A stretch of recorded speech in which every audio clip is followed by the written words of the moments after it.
KTU BTech S2 C programming പഠിക്കുന്ന എല്ലാവരും കേട്ടോളൂ. സി ഒരു ടഫായ സബ്ജക്റ്റ് ആണെന്നാണ് പലരും കരുതുന്നത്. ബട്ട് കറക്റ്റ് മെത്തേഡിൽ പഠിച്ചാൽ സപ്ലി ഇല്ലാതെ ഈസിയായി പാസ്സാവാൻ പറ്റും. ടിപ്പ് 1. ബേസിക്സ് സ്ട്രോങ് ആക്കുക. സി സക്സസ് ആകാൻ ഫസ്റ്റ് സ്റ്റെപ്പ് ബേസിക്സ് ക്ലിയർ ആക്കുകയാണ്. Like data types like int, float, char and variables and input or output or printf or scanf. ഇത് ക്ലിയർ ആയാൽ ബാക്കിയെല്ലാം ഈസിയാവും. തിയറി സ്കിപ്പ് ചെയ്യരുത്. സ്മോൾ കൺസെപ്റ്റ്സ് ആണ് എക്സാമിൽ റിപ്പീറ്റ് ആവുന്നത്. ടിപ്പ് 2. പ്രോഗ്രാംസ് ബൈ ഹാർട്ട് ചെയ്യരുത്. ഒരു വലിയ മിസ്റ്റേക്ക് എന്താണെന്ന് അറിയാമോ? പ്രോഗ്രാംസ് ബൈ ഹാർട്ട് ചെയ്യുന്നതാണ്. ഇൻസ്റ്റെഡ് ലോജിക് മനസ്സിലാക്കുക. സ്റ്റെപ്പ് ബൈ സ്റ്റെപ്പ് ട്രേസ് ചെയ്യുക. ഫോർ എക്സാമ്പിൾ, ലൂപ്പ് എങ്ങനെയാണ് വർക്ക് ചെയ്യുന്നതെന്ന് മനസ്സിലാക്കിയാൽ ഏത് ക്വസ്റ്റ്യൻ വന്നാലും നിങ്ങൾക്ക് ഹാൻഡിൽ ചെയ്യാൻ പറ്റും. Tip 3.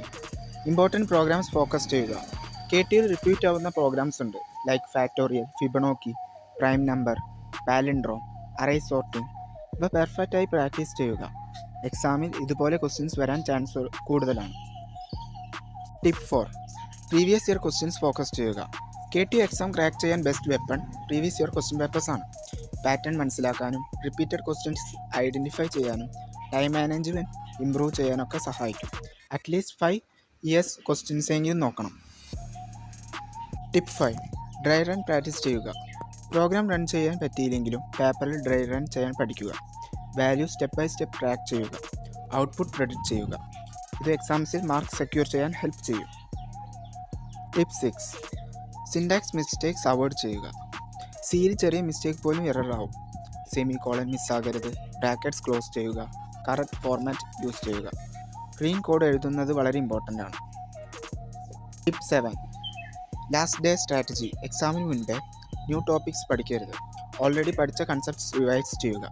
Important programs once practice ചെയ്യുക. കോൺഫിഡൻസ് മെയിൻറ്റെയിൻ ചെയ്യുക. പാനിക് ആകരുത്. കറക്റ്റ് സ്ട്രാറ്റജി യൂസ് ചെയ്താൽ സി പ്രോഗ്രാമിംഗ് ഒരു ടഫ് സബ്ജക്റ്റ് അല്ല. നിങ്ങൾ കൺസിസ്റ്റൻ്റായി പ്രാക്ടീസ് ചെയ്താൽ സപ്ലി ഇല്ലാതെ ഈസിയായി പാസ്സാവാം. ഈ ടിപ്സ് നിങ്ങൾക്ക് യൂസ് ആയെങ്കിൽ ലൈക്ക്, ഷെയർ, സബ്സ്ക്രൈബ് ചെയ്യാൻ മറക്കരുത്. ഇനിയും ഇതുപോലെയുള്ള യൂസ്ഫുൾ കണ്ടൻസിന് വേണ്ടി സ്റ്റേ ട്യൂൺഡ്.